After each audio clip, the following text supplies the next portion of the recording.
So yeah, before we went on, I made fun. You were wearing a King Volume shirt, That's and right. it's like, isn't that like wearing a band's T-shirt when you go see them at a show? Oh, I know. That is like literally the worst thing ever. But I just got new King Volume shirts and I'm so stoked about them. I'm like filming content in them. I'm so Oh yeah, yeah, yeah. truthfully like because the label is like a big thing that represents a lot of different bands. I'll totally wear it out and just be hyped on it because I really am. It's become a really big part of my life, especially this year. So if I have a chance to start a conversation about it, I will. And Oh I'm yeah. also in a band, and I try not to wear those shirts out. Okay, So what's the band America wants to know? America, no. So I shouldn't have even brought it up because I don't normally talk about my own band, but it is a band called. And the reason we don't talk about it is because we are actually anonymous. But now you know I am one of those members. So, So if one of the dozen or so people that watch this, they you just blew it so for just blew it. Just blew dozens it. and dozens.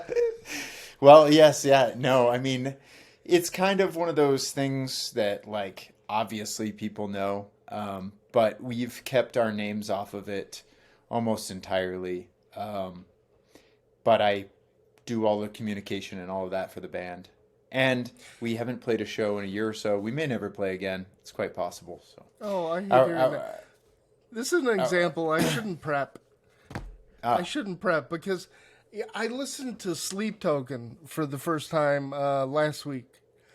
And generally, if I hear masked band, if I hear bands mentioned with Slipknot and Ghost, no disrespect, I'm not interested. I Ghost is I yeah. love them. Sleep Token's a whole different thing, Oh, really? and yeah, so they're totally anonymous, but extremely popular, extremely good. That's awesome. I'll have to check it Um, out. I've seen it around, but gosh, there's just so much music, and yeah, Too much stuff, and you're partially to blame for that. Damn it! yeah, we've had a good year.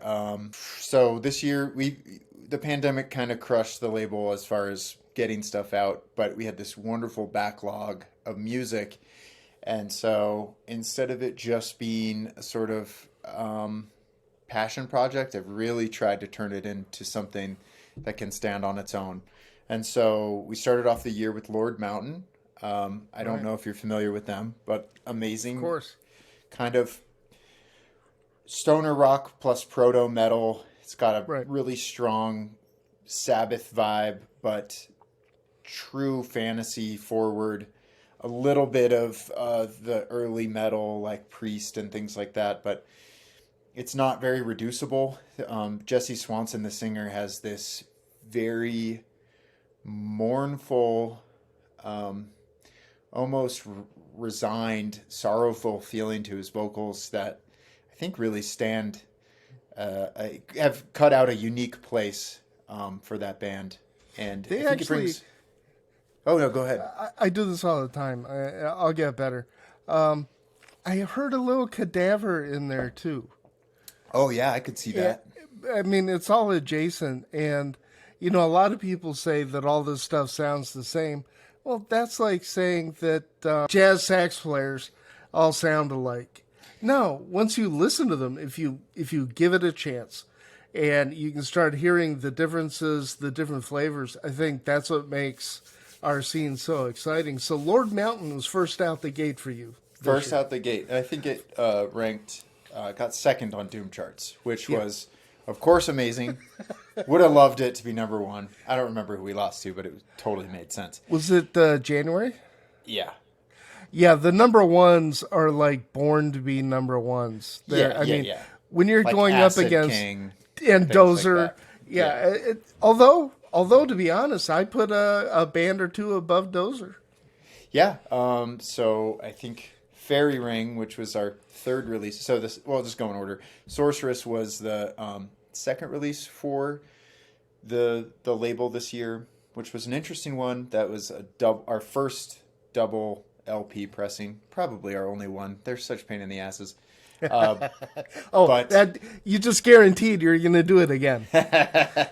so yeah, so Sorceress is really interesting. If you, the listeners, haven't checked it out, please do. It's really a cool project. It's members of Hell and Mizmor, who are sort of the pinnacle of extreme doom at the moment. It was their first doom band. It's one album that they released, and I believe they were 19 years old when they recorded it, and it never had a proper label-backed releasing. So we did that, and the exact years, I think it was 14 years after it was actually recorded. So we put that out, and it is amazing. It's super confident, super skillful, unique, fantastical psych voyage. It's way more accessible than their current projects. Yeah. At least in like first listening kind of music. Yeah. Yeah, no argument there. Yeah. And then you have this little band of guys from Evanston, I think it is. Oh yeah, Fairy Ring. That was next. Yeah, Evansville. Yeah, those guys have become really good friends. One of those random things, and of course, for all of the pitfalls of the internet and our social climate and the ills, it can also bring people together. And I want to say 2015 on Instagram, I saw somebody posting a video of themselves jamming in their jam spot. And I was just like, what is this sound? It's amazing. And it was Fairy Ring, just set up a camera. And I was like, this is what I want. And it's a pretty rare experience that something like that happens, where you just see some people jamming on their phones. And we built a relationship around that. Kyle, who's the lead guitarist, has become a part of the label and helps with promotion and stuff. Oh, He good. does really good videos. And then we put out their first album, and it was incredible. It's called The Clearing, but it was Right. a basement production, and they did a whole lot with a little.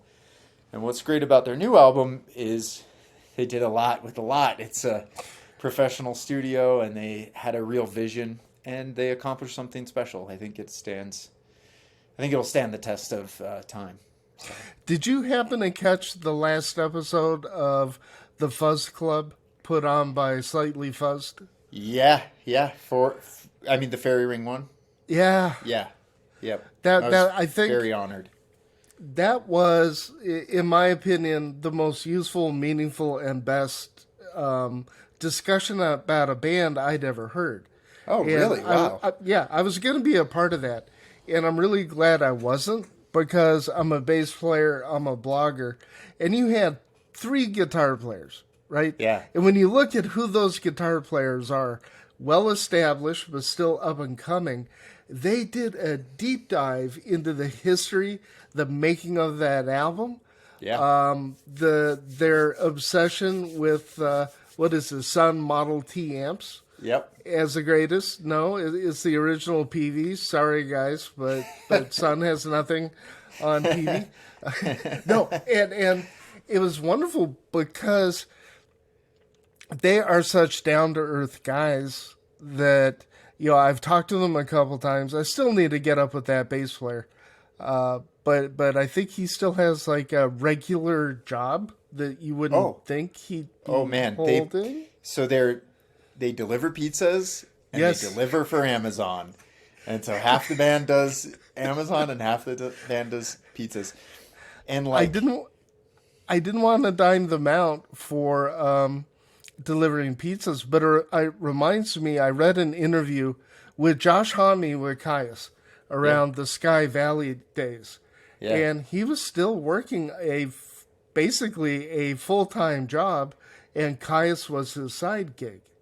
And I don't think the audience, I don't think that the listeners really understand and appreciate, no matter the genre. The same could be said for death metal, black metal. It's like they're basically have a job delivering whatever, so they can support the band. And then all the audience does, I'll piss some people off now, but that's fine. They stream them, they get them on Spotify, and then they share it, but they're not,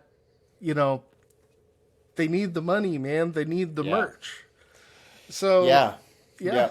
It's true. I mean, if I wake up every day with that in my mind, and actually my wife, my partner, and I talk about it. It's like if we could make it happen for them, that would be just an amazing Right. life goal. Because I believe in them, and I believe what they have to offer is as important as any other music. And they are the type of people, like good, hardworking, self-aware, kind, but passionate. Like I just want to give them everything. Obviously, I I can only do so much, but I pretty much wake up with that in the back of my mind for my bands in general, but Right. specifically for them because because of all the things I just said. What's funny to me is how cocky they can be at the same time. Oh yeah. And which I don't mean that in a bad way. It's just they have that swagger of a band that is probably gonna go somewhere. And you and I first started talking when the album came out. Yeah. And I put out my review and I said, you know, just like Faytooth last year, and I was proven correct on Faytooth, that you all of were. a sudden they're getting booked into huge places. And you told me that the promoters weren't interested in picking up Fairy Ring. Well, so they have been getting that. It's not true in a general sense. They're getting amazing shows. They're opening for Paul Bearer. They're opening for Gate Creeper. I think Yeah, the I saw that. particular barrier they've hit is getting booked for good festivals. And Yeah. that's like, hey, if by chance any booking professionals are out there, Fairy Ring needs you. And we just need to get them on board with a good booking agent, which is not something that, labels don't usually book shows or book shows for bands, and especially because it's rather regional, and their particular market is very far from where I'm located. But that is definitely the next step for them, and they know it. We know it. Once they get a booking agent who understands their potential and sees what they can do, then I think it's all over. We'll get the Faytooth 2 on our hands, hopefully. I love that band, by the way. Oh, yeah. Justin, That who came from absolutely out of nowhere. And it's the favorite thing I've ever written. It doesn't have a lot of views, but I wrote a very sarcastic open letter to Faytooth where they put everybody in a bad spot. All the festivals were booked. And so we're going to be stuck seeing them in Maryland Desert Fest, standing in line, for 20 minutes. You can't get in. You're Totally. just hearing them thump. This is why I wanted you here, and I'm really glad for a lot of reasons that you're my first label. I've got great relationships with, Black Doomba is Tommy Stewart, great guy. Todd Severin, Ripple Music, the 800-pound gorilla. yeah, You've got Desert it's Psych unbeatable. Sounds. I don't know how they.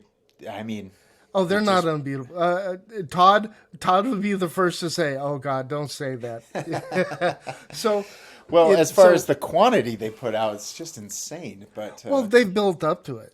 yeah, They started out like you. They released an old band's old unreleased album and then grew from there. So I was thinking about this before we went on. That there's probably 20 labels. If we wanted to, we could name 20 from heavy psych sounds to listen out to it. There aren't enough labels for the bands that are coming out. there's not. And Yeah, the infrastructure for a band, I've got a band that I work with. I've gone to their gigs. I talk to them and they post it up. How do we get on the Doom charts? And I'm like, there's no source. There's Pat from Monster Riff, who's on hiatus right now. So I want to pick your brain. If you're I'm a brand new band. I'm hot as shit. I'm like Ted Nugent and Stranglehold without the asshole. But I am ready to knock you out with some mid-level mediocre guitar playing. That took an interesting turn. But no, I'm ready to go.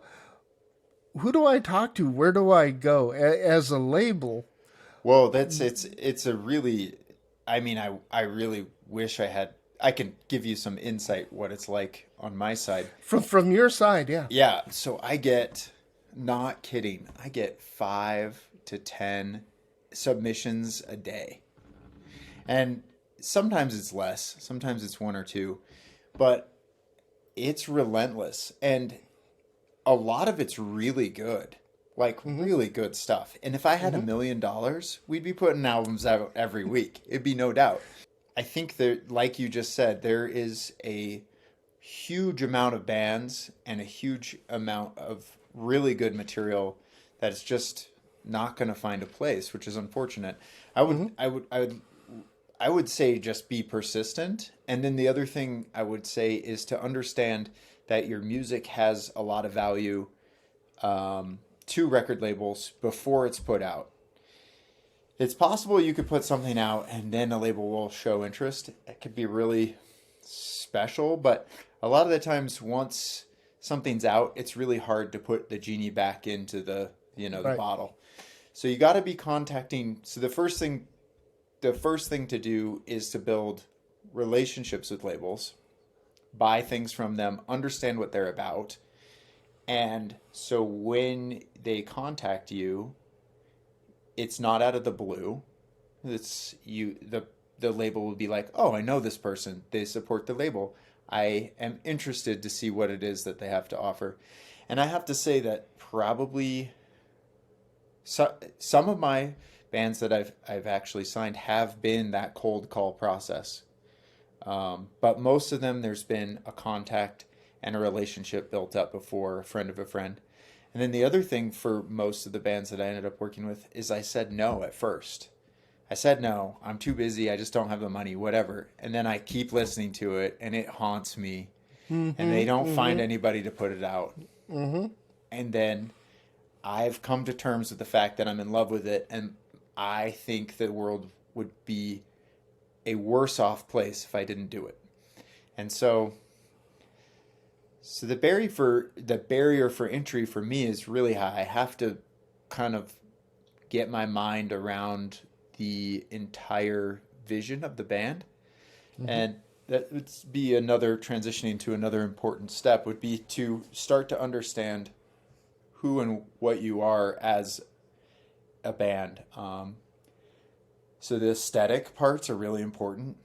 And things like bands having really good photographs, really good live footage, engaged fan base. Like, labels can't do those things for you.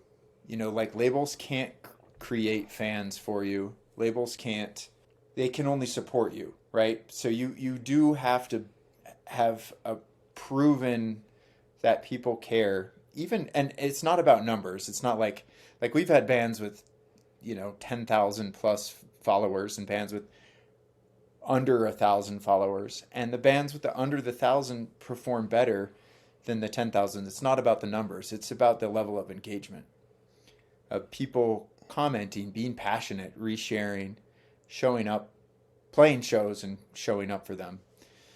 Generally speaking, we like to work with bands that are playing shows.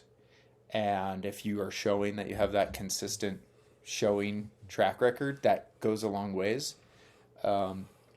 Especially because the way that our deals work, like bands get a percentage of the records that are created.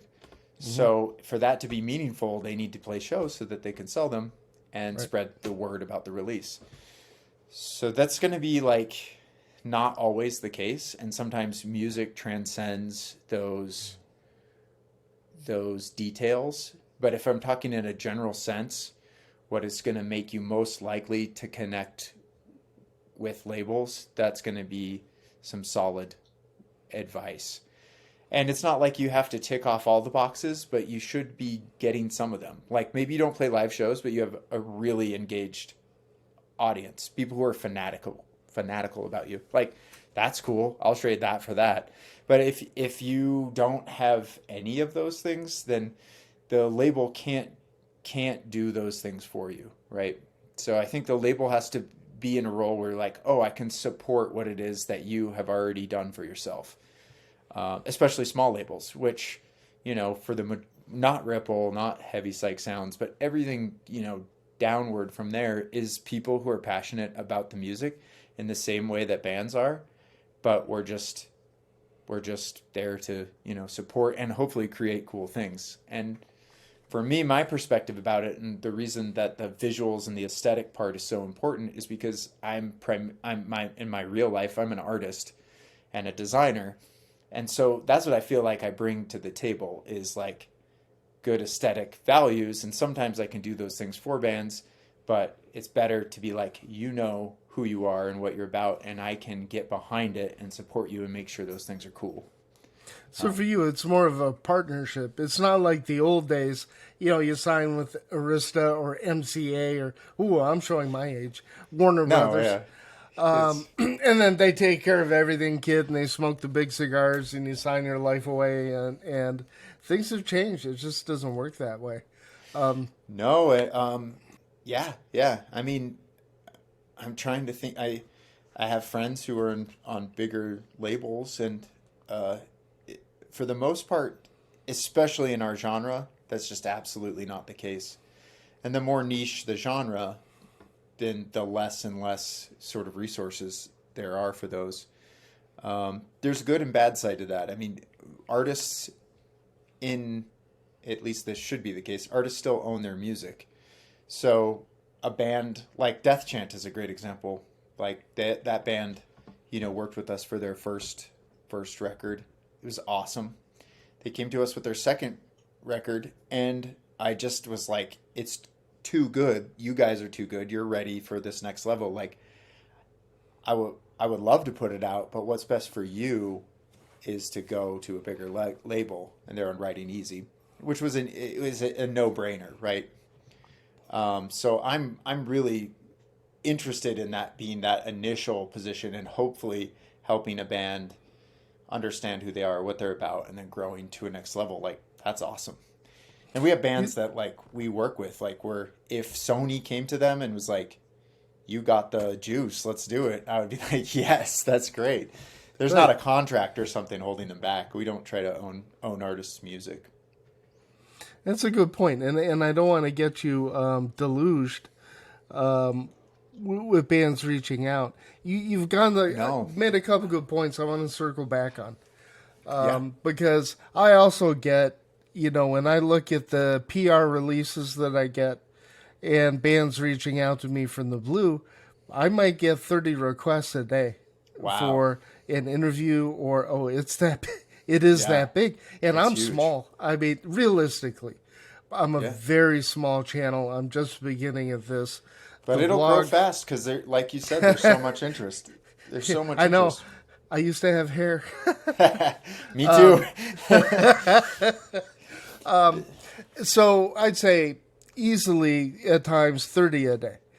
Wow. And I think the number one mistake I see that bands are doing is more like what they're not doing. They have very much tunnel vision. Mm-hmm. So we're in a band. They can be the greatest band in North Carolina ever. But what they're doing is they're joining Stoner Rock Army on Facebook. Maybe they'll drop something on Wave Riders, but they go in and out. They get hooked up. They say, "Hey, check out our new album," and then they don't talk to anyone. They don't, and sometimes it's not that they're full of themselves. I think they're afraid to engage. That they're I don't know, sometimes intimidated. Because seriously, you're on the horn with Todd Severin. All of a sudden, he responds to you, or Doomed and Stoned, or God forbid, J.J. Coxon, responds to your stuff. The guy from the Obelisk. But the one and done, the in and out thing, it just doesn't work.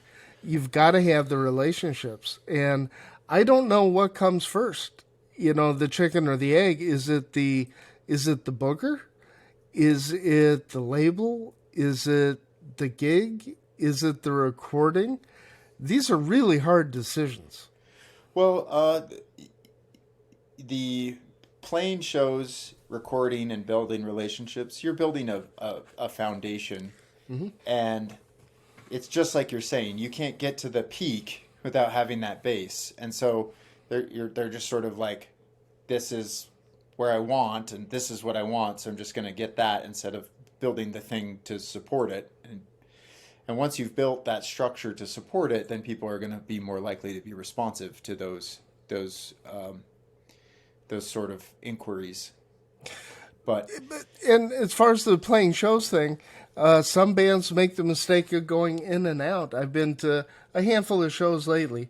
One show, which honestly I didn't write about it because it wasn't good. Each band they set up their own stage. Nobody hung around. Nobody spoke. Nobody did anything.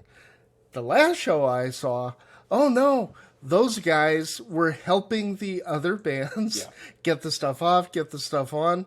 And I'm so tempted to say who it was. I won't, out of respect. Yeah. No, it's a big band. We have a huge thing coming, and I don't want to.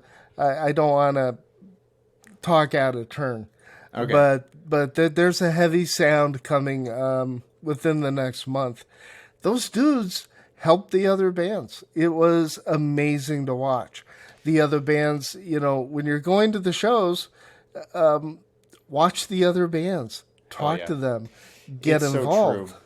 It's so true. And I find that difficult. I'm introverted, and I have I've got a lot of, when I play shows, I have a lot of anxiety about it. Mm-hmm. And so I am like that. And I am completely aware of how problematic it is. And that's like what I need. That's like a place for me to grow. But all of us could be aware of that and know that basically it's a community thing. And if you show up for your friends to watch your friends, if you buy your friends merch, which is a huge one, like, just if you want your band to succeed, then you got to be showing up for your friends in the best way you can. And it's not like everybody has to do everything, but whatever your skill is, like if you're good at editing videos, if you're good at designing artwork, like, throw in your skill for your friends. And that's where I feel like I come to the table for the people who are even not on the label. Like, I do artwork for other bands, for other labels, that sort of thing. I buy records from bands that I like. And, yes. And I do think that, like, it is not everybody's going to do everything right, but realize what your skill is and what you can contribute, and be willing to put yourself out in that way. And that could be the way that you integrate into your scene. Yeah. I think there's something else, and I would really be doing everybody a disservice if I didn't say it. Another way to increase your odds is to like and subscribe to this channel. and Absolutely. Because that's all you have to do. Everything I have coming down the road, everything. Every band I talk to, every label, every PR, I talk to other bloggers. If you listen to the interview, I'm not saying I'm good. I'm saying the bands are awesome. And it is all about, literally, what's it like to be a band? What are the strategies? Who are the people that you meet? I have a great example I'm proud of. We're going to be sponsoring, we're in negotiations to sponsor a mini festival happening in October. And nice. It is a band that isn't waiting. I'm very big. I'm not going to mention anything yet. We're in discussion. They rented the place. They reached out. And it's bands that I've had on, either on here or on my blog. So we've got one traveling from Michigan, another nice. one traveling from right here in the Raleigh area, going down to another part of the state not too far from South Carolina. Oh. And it literally, go ahead. Oh, have you heard Aura Layer yet? No. I'll have to send it to you. They're from South Carolina. They are awesome. And I am releasing their album July 14th. And it is very exciting. So I got to plug that because it might be a good fit for you. I'll send it over. So seriously, I do want bands, whether or not I hit 10,000, 20,000 on here isn't the point. 100,000, a million. We can Eventually. do this. I believe in you. I did an interview, horrible, my technical, Oh no. it was a very rough start. Let's just say I had a very rough technical start. And I got to talk to Gravehuffer for an hour. Nice. And these guys they're fucking legends. Gravehuffer, to me, is the pinnacle of what a regional band can do and be and have an identity. So it's the worst production that the second worst production I could possibly do. I have stories. It's like that. But gosh darn, the stuff they were talking about. And I wish there were a way that I could give the Vulcan mind meld to all the bands out there, that we do need to come together a little bit more, in my opinion. Bring the bloggers together. We have the Doom charts. There's the labels. You all get along for the most part. Oh no, dude, we're just trying to choke each other out and sabotage everyone. Are you the Vince McMahon that's going to buy out all the independents? No, I'm so grateful actually, because we have a lot of, like you mentioned, Faytooth, that's owned by Justin, who was in Ancestors, and actually that's how I got my start. Whoa, wait a minute, I didn't know this. Yeah, do you know the band Ancestors? Oh yeah. Yeah, so that's who owns Dune Altar. So when they were on TP Records, Small world. Yeah, their first record, I got to design shirts for them, and I could be wrong about this, but I think we're talking about over 15 years ago. Yeah.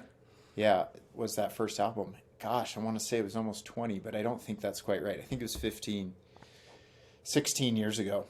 So 16 years ago, I got to do T-shirts for this band that was on TP Records, and I got my taste of like being involved in stoner rock in a way that was like really meaningful to me. And so I did their shirts and I did some posters for them, and I never got out. Basically, I started doing, artwork for bands and stuff like that. And eventually it got to the point where I had friends who had amazing music that labels were not going to put out. I was like, if I don't do this, this will not come into the world. And so that's how it happened. And our first release, it was a cassette tape that I hand, assembled, and it was for Lord Loud. And Lord Loud is Chris Allison, who's my label partner, and he and I went to college together, and he made this most amazing psych rock EP. It's called Tune In. And that was in 2013, I believe, that came out, that cassette. But the label didn't exist. We just made these cassettes, right. And then it took a couple of years more to understand what was going on. So I think we formed technically in 2015. Damn. But anyways, so I've been involved in music and stoner rock since that first initial experience, and it's because of Dune Altar, Justin, Ancestors, and very peripherally TP Records, which was my favorite record label at that time. Witch came out, and it was just like a huge part of my life. Yeah, the past 15 years of my life just flashed, across my head. I got into Ancestors through a bunch of friends who love Sub Rosa. Oh, interesting. And so there's a lot of adjacent, avant-garde, pushing the boundary type of stuff. I saw you covered that the Hypernaut release quite a bit. Yeah, Sub Rosa guys. Yeah. They also came to me with that, and it was that album, I think it was definitely a double LP worth of material. Mm-hmm. It was just massive, but yeah. It's massive. It did really well. It was my number one pick. Nice. For May. It would have been my number one pick over I don't want to say that. That's rude. I was about to say give it to us. Any other month it would because I should. That's what I hate about rating systems. Yeah. It's like 3 months later, I changed my mind. Never changed my mind about Faytooth. I wasn't in Dune charts when that came out. But that is still an album I listen to. It's still an album I talk about. And it's got a good legacy. But we got 2 more questions. Oh, yeah, sure. And they're big ones. Okay, All right. you ready? Lay them on me. Stretch out. Yeah. Whose shirt are you wearing now? Oh, this is my new favorite, most sick band that just signed to the label. This is an Eagle Wing shirt. Eagle Wing is from Denver, Colorado, and they are so good that all they had is 2 songs, and we're putting out our first 7-inch, and it is gonna be awesome. So 1 song on each side. It is a hyper take on old school classic heavy metal, wailing vocals. It seems like it was probably like it seems so out of time. Like it could have been the best music that was ever recorded 40 years ago, but that's not the case. It was recorded right now, and it's perfect. But it has that seamless feeling of like, is it retro, like old undiscovered music, or is it brand freaking new? And it is some slaying metal. And they started with a sort of like doom-ish Sabbath take on metal, but it's evolved more into like a razor sharp, little bit of a Judas Priest feeling to it. Yeah, those 2 songs were recorded at world famous studios, which is kind of a big deal because it's I'm not sure if you're familiar with Blood Incantation, but they did, God, yes. yeah, so that's where they recorded their album of the year from, what was it, 2019. Yeah. So it's a really high quality studio, and the sound is just ripping and bombastic. So Please tell me you're releasing it digitally. no, you have to buy the 7-inch. No. I don't have a record player. I'm just kidding. I will lose a lot of fans here. I don't do vinyl ever. Yeah. Now I have the Monolord, platter cover, and cool. the only reason I buy albums is for the artwork, so I can hang them. Right. Absolutely. If I could buy and I don't know why someone doesn't do this, release the CD in the album instead of the record. I'd be buying, that would double my physical media purchase. Interesting. So you're you're a CD person? No, on my hard drive, Yeah, 4 digital. terabytes of music on this thing that weighs like a quarter pound. Yeah. And then I have another expensive quarter pound thing that I have it backed up to. And then I have but yeah, I'm fully digital. I haven't listened to a CD in probably a couple of years. So Yeah, I also, I mean, I collect records, but I try not to buy too many because I create so many. So currently I have like 5,000 records, but so many of them are just from the label. But yes, I totally understand that. And no, like the digital thing is just where everybody's at. Yeah. But people buy records, I think, mostly to support bands and, like you said, to have the artwork. So that's, again, and a it's reason more why the than that. artwork's so cool. It's the liner notes. It's Yes. the feel. It's the sorting out their seeds and stems from the Yes. gatefold. Totally. Can't do that with a digital file. Yeah, no, you can't. But yeah, I think that it all can work together just fine. Plenty of people discover our bands because of Spotify, and that's their initiation, and then they might spend $1 or $2 on a download. They might buy a shirt, whatever. One of my good colleagues and friends, very anti-Spotify, can't put a Spotify link in the group they run. I think it's a mistake. I think we need to embrace Spotify. They're not the enemy. And there's so many bands that get known. And there are enough of us crazy folks who will buy. What I do is, even if I get it, little hoarse, even if I get the file through the Doom charts, I'm still going to stream on Tidal or Spotify just so I can give the band that extra 1/1000th of a cent. It matters, and everybody to do something is better than nothing, which is to say, like, you really like the song, you really care about the band, like, share it with some other people, and cumulatively, if that's the attitude that people have to it, cumulatively, it's actually very meaningful. Yeah. And Yeah, I do think it's worth putting pressure on Spotify to be like, you could do better, Yeah. but it certainly doesn't mean like I certainly use it all day because it's very, very convenient. And in the end, that's like the low and least, that's the bottom line is that it's very convenient and we're all going to have to play by their rules, but we can also be supportive through that by sharing and creating playlists, all of those things. And they're meaningful to artists. Like each person doing a playlist, each person sharing, like cumulatively, it is the way forward. That's what we've been given, and it's convenient. So And there's such a, we did, I think we broke well over 300 albums that were submitted on Doom charts. 300 albums, 317, I think, got a vote.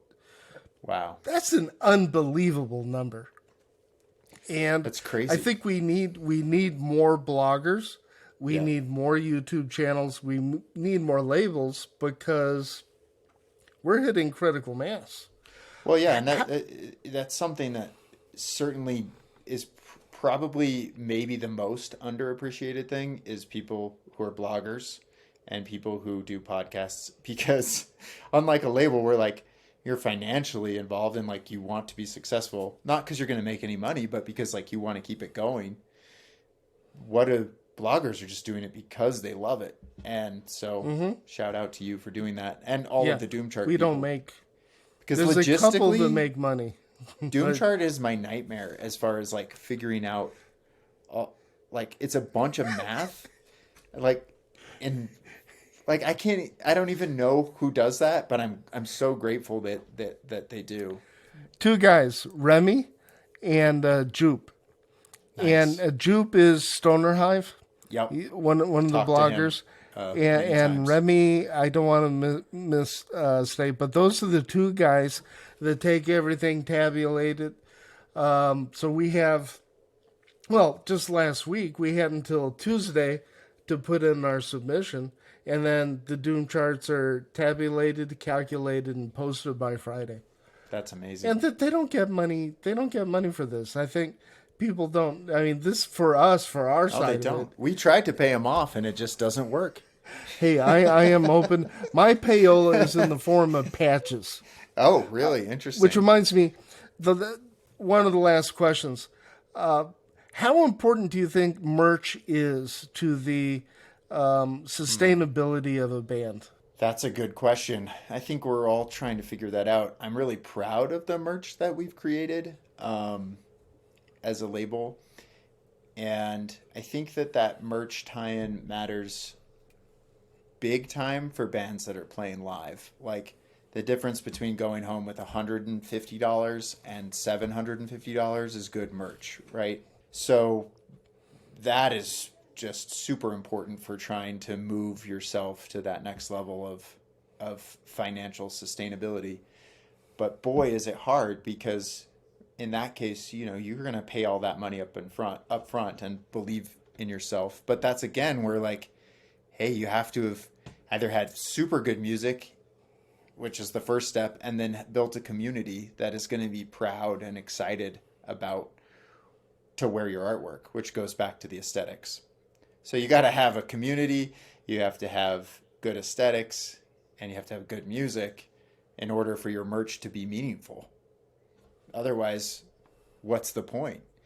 So Well said. if you haven't, you know, if you can build up to good merch, and once you have an aesthetic established, you have good music, you're playing live shows, then your merch is going to be more meaningful. I think that having good merch without any of those other things just doesn't matter. So, yeah. Good point. Yeah. Really well said. I would like to see more creative use of merch. I'd like to see a lot more on Bandcamp. Buy a t-shirt, get the digital download, buy Yeah. the patch. You know, you spend $10 on a patch. We were getting the digital download. I'd like to see that. But the logistics of that are a nightmare. They are because, you know, for patches to be affordable, you have to make 100 or 200 of something. Right. and everybody gets stuck with all this random crap in their lives, and I know all about it. But I know. yeah, I'm about to make that investment myself, yeah, and but I can't go anywhere unless I have merch. yep, You yep. know, so you have to get it out there. And it is a reciprocal relationship It for is, sure.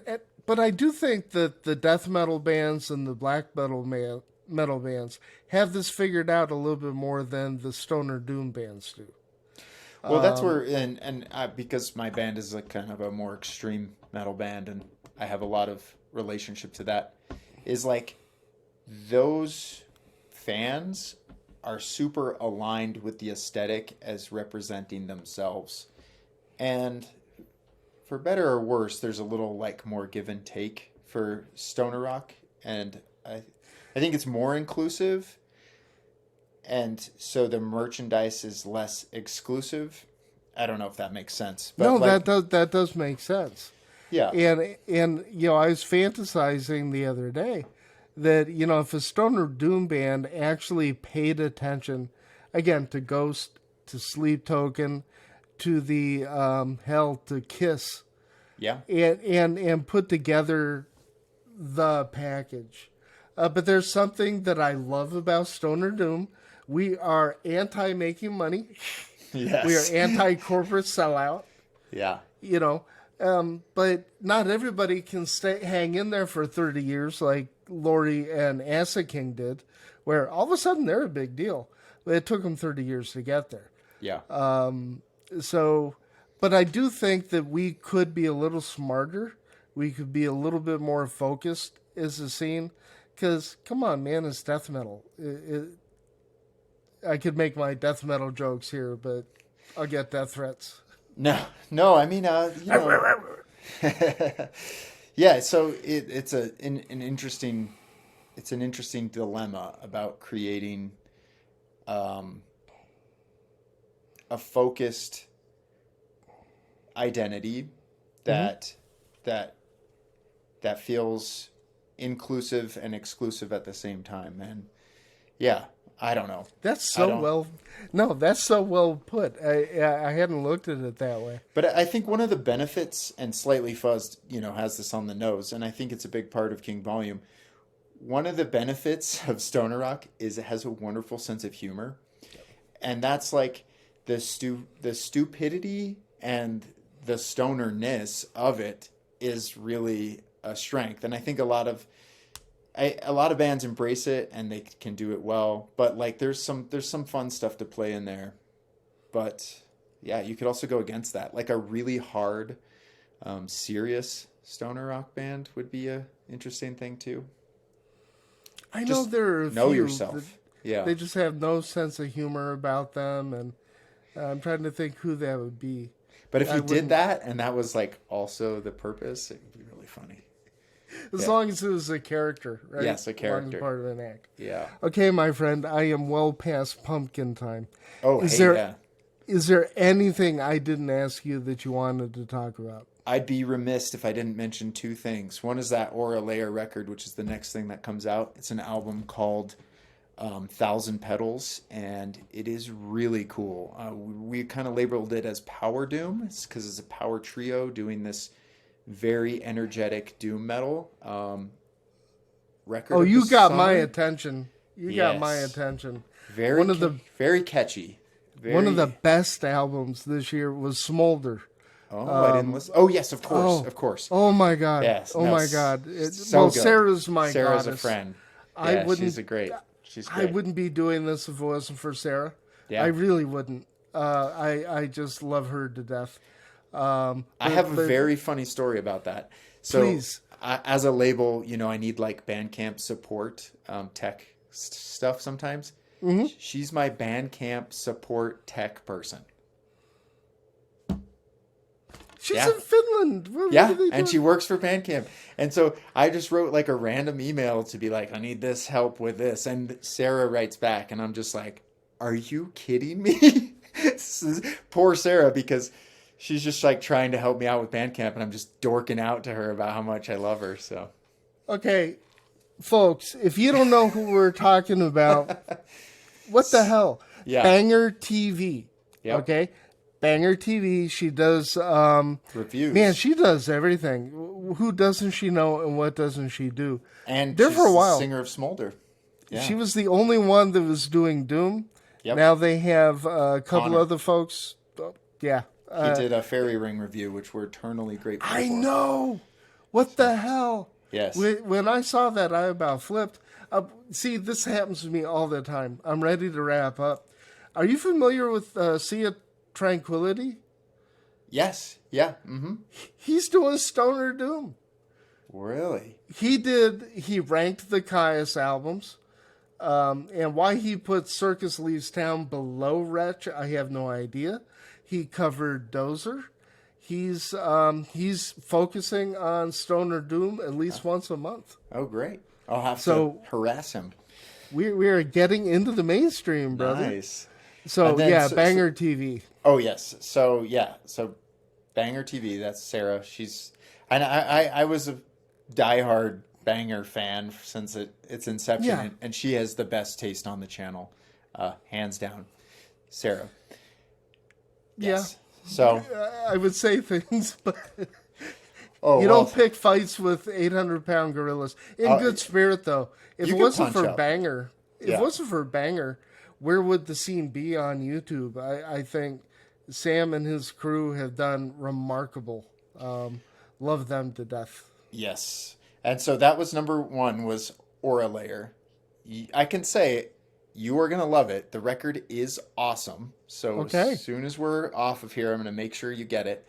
And then the second thing is the next record that comes after that is my first international vinyl release. It's a band called Toyo, and it is true psychedelic acid world music. And it is also out of time. A huge risk for me because it doesn't fit into the staple stoner riffing doom metal, but I really believe in the band and I'm so excited about it. And I think if anybody takes a wandering path, they'll be rewarded by listening to Toyo's album. That comes out August 18th. And I guarantee I'll give them a listen. Yeah. And I'll do what I can. I can't thank you enough. You've been a good friend since Thanks. we met a couple You too, months Scott. ago. Yeah. I can't believe, all the people that you know. And you know Sarah. I mean, shit. I almost need to see pictures to believe it. Yeah. That sounds good, man. Well, I really appreciate you having me on and what you do, and I love your name. I'm also a sober person, which we didn't even mention, but 2 years. I think it's a good, Congratulations. good cause. So I'm going to be leaning more into it. I have don't me want back to. on. No? Oh, yeah. Yeah, that's a given. I want you. This has been a blast. But I just invite myself. We can yes. talk about that more. That's all. Dude, you drop me a line and say, "Hey, I got 15 minutes. I'm there." Right. If I don't have a client, because I'm still a practicing addictions counselor with a private practice, and but of all the social interaction I get, it's mostly people reaching out and saying, "Hey, man, what you're doing is really rad. I'm clean too." Yeah. And so I'm gonna lean more into it and have more. I'm never going straight edge. I mean, that's why the name Clean and Sober Stoner is a little jab at both. Yeah. But I am going to bring it up more, not to be preachy, because fuck that. Yeah, but that's you decided to make that your identity, and I think that there's a lot of people who are interested in it. I think like there myself. is. I think that's why I think there's a huge community that the music is their drug. Yeah. And it works, and that's why I love it so much. Okay, I've got new stuff coming from you. This has been awesome. Yeah, awesome and I'm serious, man. Anytime you want to talk, just send me a thing, and as soon as I can, I'm on. Let's do it. All right, thanks everybody. And it actually recorded, so we're doing good.